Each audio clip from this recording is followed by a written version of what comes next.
The Kingdom of the Netherlands has ruled over many parts of the world throughout the centuries, particularly during the Golden Age and the colonial era.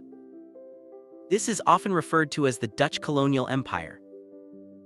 Let's take a look at which countries and regions were once under Dutch rule and are now independent. We can roughly divide them into three groups: in Southeast Asia, the Caribbean, and the Americas and Africa. Southeast Asia, the crown jewel of the VOC. This was, without a doubt, the most valuable Dutch colony. Indonesia. Then, this vast archipelago was known for centuries as the Dutch East Indies. It was first exploited by the Dutch East India Company, VOC, and later ruled directly by the Dutch state. Its capital was Batavia, which is now Jakarta.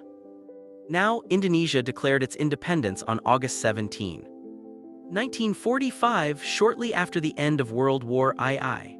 After a long and difficult struggle known as the Politionele Acties, police actions to the Dutch, the Netherlands finally recognized Indonesian independence in 1949. The Caribbean and South America, trade and plantations. In this region, the Netherlands had several colonies, some of which still have a relationship with the kingdom today. Suriname. Then, this was a plantation colony in South America. The Netherlands gained control in 1667 in exchange for New Netherland, modern-day New York. Its economy ran on plantations worked by enslaved people. Now, Suriname became fully independent on November 25, 1975. The Netherlands Antilles dissolved. This was a collective name for a number of islands. Most are now separate countries within the Kingdom of the Netherlands, but one relationship is different. Aruba became a separate constituent country within the kingdom in 1986. Curacao became a separate constituent country within the kingdom in 2010. Sint Maarten became a separate constituent country within the kingdom in 2010. Bonaire, Saba, and Sint Eustatius, these three became special municipalities of the Netherlands itself in 2010.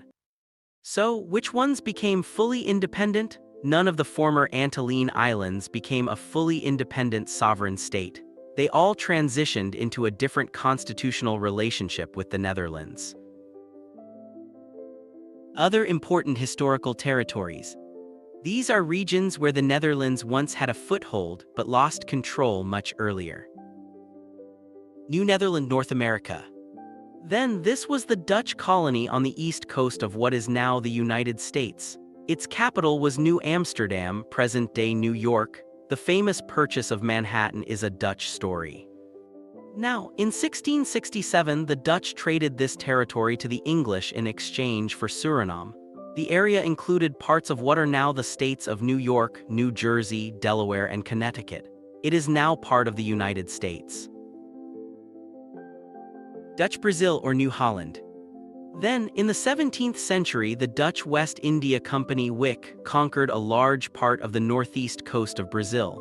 Its capital was Moritstad, present-day Recife. Now, after a few decades of conflict, the Dutch were forced to retreat. This area is now part of Brazil. Formosa, Taiwan. Then, the VOC held a significant trading post and fortress on the island of Formosa from 1624. Now, the Dutch were expelled by the Chinese warlord Koxinga. The island is now the territory of Taiwan. Dutch Ceylon, Sri Lanka. Then, the Dutch captured several key coastal areas and forts from the Portuguese, such as Colombo and Gala, and controlled the cinnamon trade. Now, at the end of the 18th century, the British took over. This area is now part of Sri Lanka. Cape Colony, South Africa. Then, the VOC established a replenishment station at the Cape of Good Hope in 1652, which grew into the Cape Colony. This is the origin of the Dutch Afrikaner presence in South Africa. Now, the Netherlands definitively lost the colony to the British in 1806. It is now part of South Africa. To summarize, the main independent sovereign countries that were once Dutch colonies are: Indonesia. Key facts: Indonesia's development since independence. Political evolution. 1945, independence proclaimed from the Netherlands. 1945, armed and diplomatic struggle for international recognition. 1950, parliamentary democracy, unstable with frequent cabinet changes. 1959, guided democracy under Sukarno, authoritarian, politically focused, economically unstable. 1966, new order under Suharto, authoritarian, military-backed but focused on economic development and stability. 1998 present Reformasi Reformation, a democratic transition after Suharto's fall. Key changes include direct elections for president and legislatures, significant decentralization of power to regions, greatly increased freedom of the press and speech.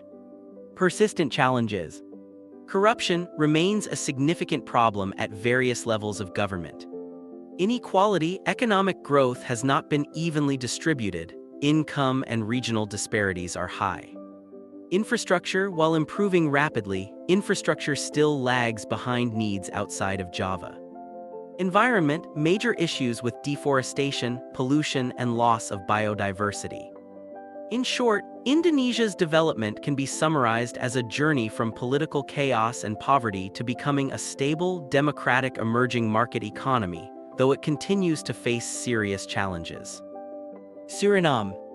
Key facts: Suriname's development since independence. Political evolution, from instability to fragile democracy. 1975, peaceful independence from the Netherlands. A key condition was a large development aid package from the Dutch. 1980, military coup. Just 5 years after independence, a sergeant's coup led by Desi Bouterse overthrew the civilian government, beginning a period of direct and indirect military rule. 1982, December murders. The execution of 15 prominent political opponents cemented the regime's authoritarian and brutal reputation, leading to a freeze in Dutch aid. 1986, internal civil conflict. A violent guerrilla war between the military and the jungle commando led by Ronnie Brunswick, primarily affecting the Maroon population. 1991, return to civilian democracy. International pressure and a weakened economy led to new elections restoring a civilian government. However, the military and particularly Bouterse remained a powerful political force behind the scenes. Primary sectors. Bauxite, the historical backbone of the economy, operated by the American company Alcoa until nationalized in the early independence period. Gold, now the largest export but largely informal and plagued by illegal mining, causing severe environmental damage, mercury pollution, and social issues. Oil, a growing sector, but its revenue has not been sufficient to stabilize the economy. The major groups are Hindustani, descendants from India. Creole, mixed African-European descent. Javanese, descendants from the Dutch East Indies. Maroons, descendants of escaped enslaved Africans. Corruption and weak governance. A major impediment to development, with state resources often being misappropriated. Have led to recurring crises. Environmental degradation. Rampant illegal gold mining is destroying rainforests and polluting rivers with mercury. Drug trafficking. Suriname has been a significant transit point for cocaine from Brazil to Europe. Additionally, the Netherlands historically administered territories that are now part of major nations like the United States, New York, Brazil, Sri Lanka, and South Africa. I hope this gives you a clear picture of the extensive, yet largely historical Dutch colonial empire. Thank you for watching. Like and subscribe for more videos like this.